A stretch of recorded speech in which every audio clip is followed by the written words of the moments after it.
I am a 31-year-old man. I'm a regular guy married to Kat, a 30-year-old female, for the last 2 years. We dated for 2 years before getting married. Things are not good between us lately.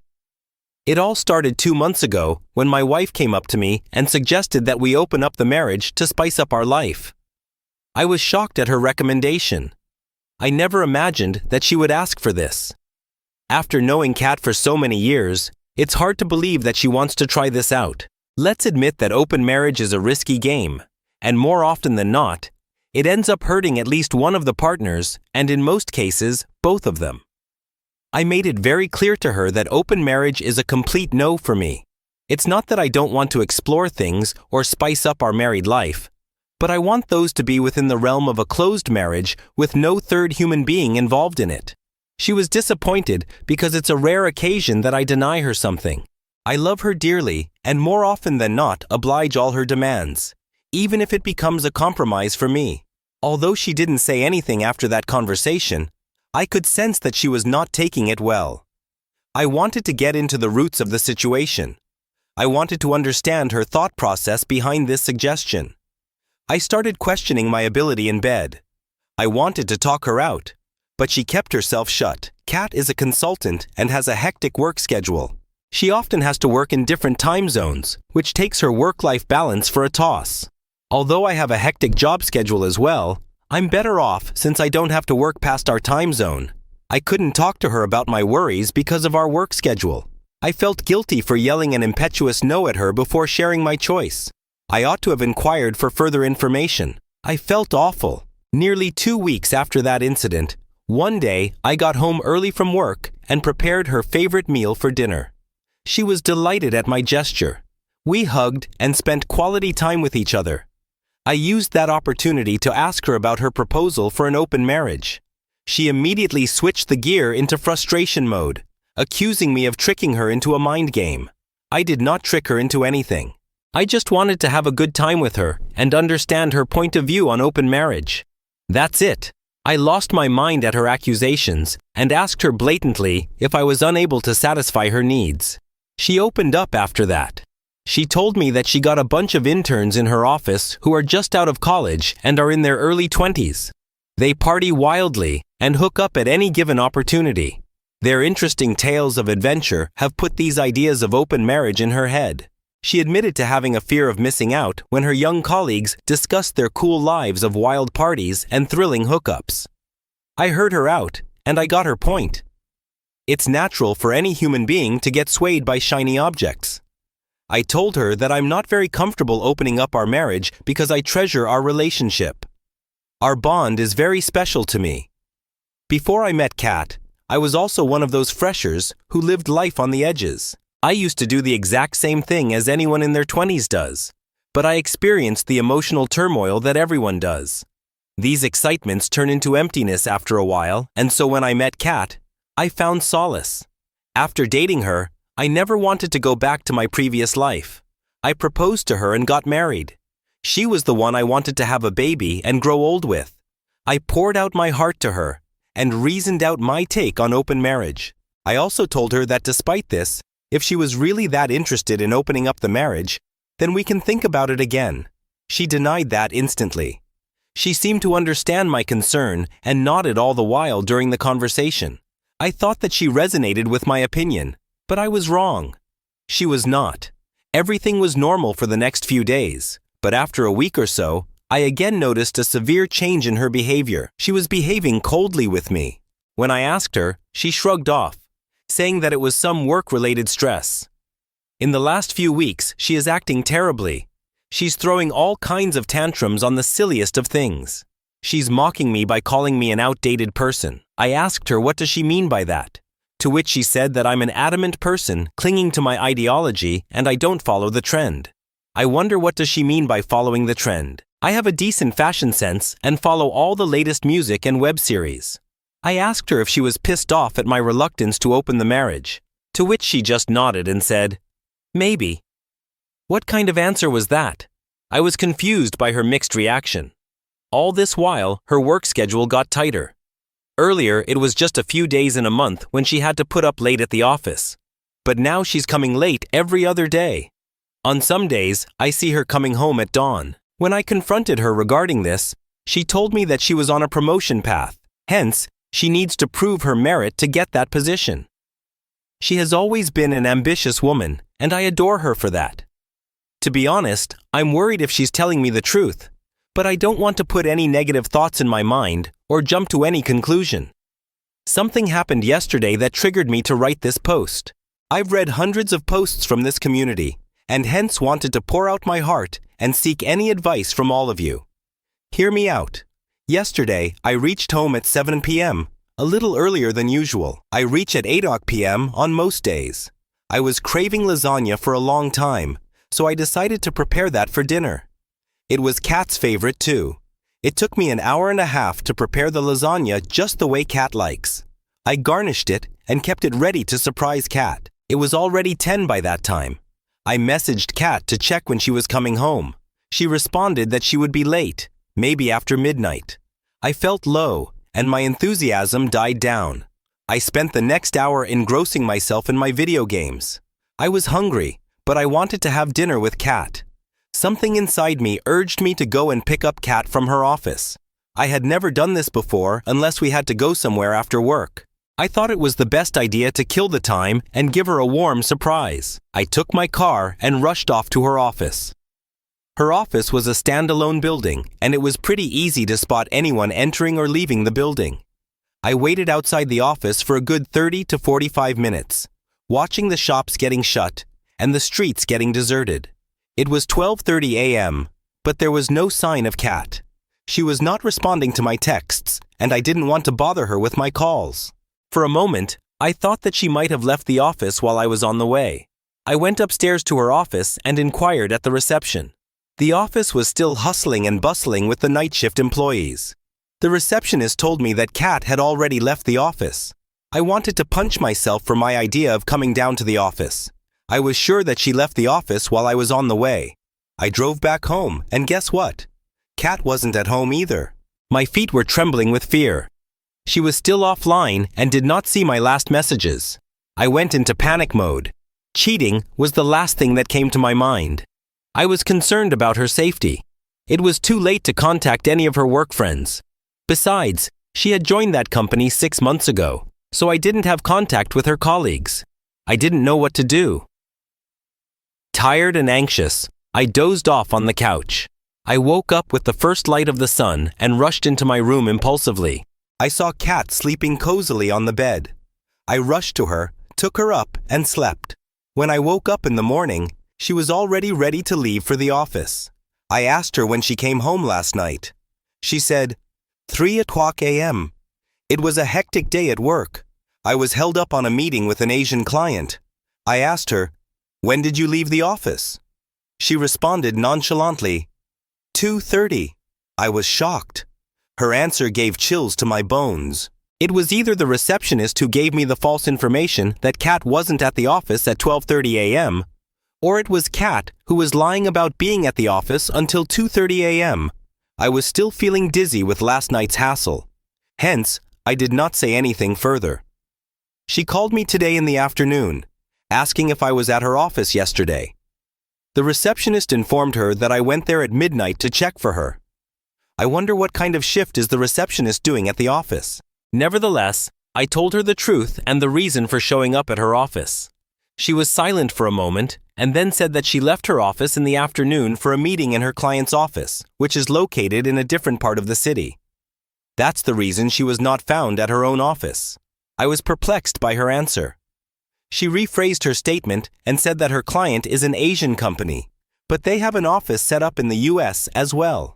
Yesterday, she went to her client's US office, which is located in the other part of the city, where she was in a Zoom call with the other employees based out of the Asian time zone. I'm still confused about what to do. A part of me wants to believe her, as this is not a new concept. Companies all over the world have set up their offices in the US, and people work in different time zones. But my situation is completely different. I am clueless and helpless. I don't know what to do next. Should I wait and let this pass, or shall I confront my thoughts to Kat again? I have confronted her several times in the past, which I have described in the post above. Any suggestions and advice are appreciated. It's been 2 weeks since my last update, but I got some shocking news. Please bear with me. I tried several ways to get her email or her phone's password, but she kept it too discreet. I picked my brains to come up with several ideas to dig out the truth, but I failed. The last 2 weeks have been pretty much the same, where Kat continued to come home late from work. We both were unanimously giving cold shoulders to each other, with very few occasional and transactional conversations in between. 2 days ago, she was talking to her mom, who is suffering from a kidney problem for the last few years. And her recent blood test did not show a good sign. I was working on my PC while she was lying on the bed and talking to her mom. Out of concern, I took her phone to check up on her mom. While her mom was narrating her tiresome routine of tests and medicine, something clicked in my head. I peeked at the phone screen and found that it was unlocked, and there were some chat notifications. I got up and started walking into the room while talking to her mom. I casually went inside the washroom while talking on the phone and locked it from inside. I put the phone on speaker and pretended to listen to her while reading the message through the notification. The notification revealed that Kat was supposed to meet someone that day for a fun ride. I opened her social media DMs, and boy oh boy, you guys were right. She was already having an affair. She was sleeping with those novice coworkers. After a couple of minutes, she realized that I took her phone with me inside the washroom. She started banging on the door to get her phone back. I didn't have enough time to read all the conversation line by line, so I scanned her gallery to find some concrete proof. The gallery was filled with explicit pictures of my beautiful wife in a compromising position with her coworkers. I mailed all those pictures to myself and deleted the history. She is cheating on me with her multiple colleagues. I felt so sick that I wanted to throw up. Meanwhile, my wife kept knocking on the door, asking for her phone back. I couldn't bear to hear her nagging voice. I unlocked the door, swiftly passed the phone, and locked the washroom again. I wanted to rush out of the washroom and confront her right away. But instead, I calmed myself down and let that anger pass away. The chat notifications had the details of a location and the time they were supposed to meet that day. I went out of the washroom, took the car keys, and drove off to that location. While I was leaving the house, she called my name in a faint voice, but I didn't bother to turn back. I went to that hotel and took the darkest table in the lobby. I wasn't there to create any scene. I just wanted to see how comfortable she was on her way to cheat on me. She was supposed to be there at 5 p.m. I reached there at 3 o'clock, and by the time it was 5 o'clock, I was down with countless shots. I wish I had confronted her in the house, but God knows what I was thinking at that time. Maybe I was too numb and was not ready for a face-off. I wasn't ready for the face-off even in the lobby. It was 6 o'clock, but she didn't turn up. I thought that she got a whiff that I might be there and they would have changed the location. Nevertheless, I was too drunk and drained to pick my brains at that time. I sat there and continued to gulp my drinks. It was almost 8 o'clock when I saw Kat. With that sight, my world came crashing down. My vision was blurred by then. Like, come on, 4 hours of drinking can do a lot more than blurred vision. I faintly remember what happened after that. I was reacting in autopilot mode. I got up and staggered my way to the reception area where she was registering her entry. I tapped on her shoulder and said, "Good luck with your fun ride." I might have said something else too, but this is the summarized version of whatever I blurted out at that moment. She held my hand and said that she could explain. I don't remember what else she said. I could only recollect that I shrugged her off, freeing my arms from her claws, and stormed out of the hotel. I hailed a cab to my friend's place and passed out at his door. The next thing I remember is waking up on my friend's couch yesterday afternoon. I slept for 16 hours straight. It was Sunday afternoon. My friend Lee made me some lunch along with fresh lemonade. I narrated to him my entire sob story. He asked me to immediately freeze all the joint accounts, change the passwords, and get an STD test done right away. For someone who had been betrayed so badly, money and all these privacy checks were the last of my concerns. I reached out to my phone, which was lying dead. I plugged in the charger and switched it on.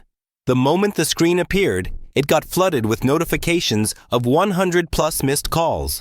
50 plus voicemails, and countless messages of pleading. I ignored all of it. After a few minutes of switching on the phone, I started getting calls and messages from her again. I blocked her from all platforms. I felt so disgusted that I didn't even read her messages and emails completely. Today is Monday. I have called in sick for the next few days at my office. I don't know how to deal with this. I have been drinking heavily and want to run away from all of this. I don't know what to do now. My friend is Googling some of the best lawyers in the vicinity. It's been 2 months since the last update.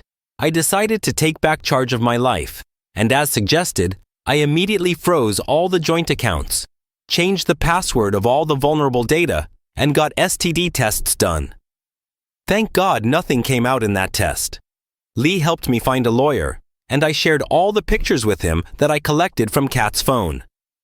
I settled with Lee for a while until the divorce is settled. He was looking for a roommate, so it's a fair deal for him too. All this while, Kat has been trying to contact me, pleading with me to get back together and start fresh. She contacted Lee and begged him to help her reconcile the marriage. She told him that she loved me and all those hookups meant nothing to her. She was just exploring herself. She wanted to feel desirable. I don't know, guys, if I'm new in these Gen Z concepts of feeling desirable, or if this entire concept itself is a sham. IDK. After a few days of my last update, I sent Lee to my house with the keys to pick up my stuff. I was hoping that she would be at the office, considering that it was a normal working day. But Lee found her at home. She broke down in front of Lee and asked him for help. He was smart enough to tell her that I was put up in a hotel and not at his home. He knew that she can show up at his apartment and create a scene. She informed Lee that she has left that job. She confessed that it all started when those bunch of interns started flirting with her at work. They made her feel desirable and beautiful again. They got her to taste all kinds of stuff and experience all those activities in which they were involved, including the illicit ones. She started the physical thing as a one-time experience, but later got addicted to that thrill. Those guys were interns and did not make enough money, so they preyed upon their senior Kat to pay their bills. Eventually, she did realize that they were sucking onto her money. But by then, she was already enjoying that life. Lee asked her why she did not confess all these to me before. She said that she spoke to me to open up the marriage as a guilty conscience. But my denial to do so pulled her back from confessing anything to me. What a crap! What was the point of asking for an open marriage after cheating on me? Kat has been resisting signing the divorce papers and has shifted the blame on me, that it was I who has motivated her to go for those ONS to gain some experience. What lame excuse! Nonetheless, she could not prove her false claims. Now she's asking for alimony for her mental distraught, which is caused due to the divorce. If there's anyone who needs to be compensated, it is me. I had to go through the terrible feelings of betrayal. Later that month, her sister Amy contacted me and pleaded for reconciliation. She told me how Kat is going through tough times, which is leading to severe depression because those interns have maligned her reputation at the office. They have apparently shown pictures of Kat in a compromising state, having fun with them to other senior employees. They mocked Kat for being an easy catch. She became the center of gossip at the office. Hence, she had to leave. The senior employees have passed on the hot gossip to others in their network outside of the office. And now Kat is having a difficult time getting a referral from her network. I told her that Kat was the one who ditched our stable married life for a thrilling experience. And now she has to deal with the mess which comes with it.